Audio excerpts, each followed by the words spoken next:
Les facultés de l'homme le rendent capable de connaître l'existence d'un Dieu personnel. Mais pour que l'homme puisse entrer dans son intimité, Dieu a voulu se révéler à lui et lui donner la grâce de pouvoir accueillir cette révélation dans la foi. Néanmoins, les preuves de l'existence de Dieu peuvent disposer à la foi et aider à voir que la foi ne s'oppose pas à la raison humaine. Dieu, principe et fin de toute chose, peut être connu avec certitude par la lumière naturelle de la raison humaine, à partir des choses créées.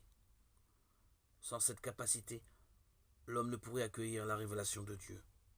L'homme a cette capacité parce qu'il est créé à l'image de Dieu. Dans les conditions historiques dans lesquelles il se trouve, l'homme éprouve cependant bien des difficultés pour connaître Dieu, avec la seule lumière de sa raison.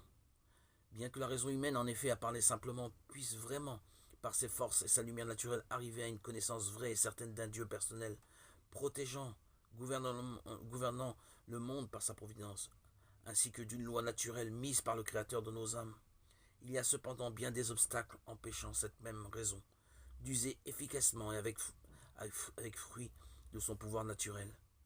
Car les vérités qui concernent Dieu et les hommes dépassent absolument l'ordre des choses sensibles. Et lorsqu'elles doivent se traduire en action et informer la vie, elles demandent qu'on se donne et qu'on se renonce. L'esprit humain, pour acquérir de semblables vérités, souffre difficulté de la part des sens et de l'imagination, ainsi que des mauvais désirs nés du péché originel. De là vient qu'en de telle manière les hommes se persuadent facilement de la fausseté ou du moins de l'incertitude des choses, dont ils ne voudraient pas qu'elles soient vraies.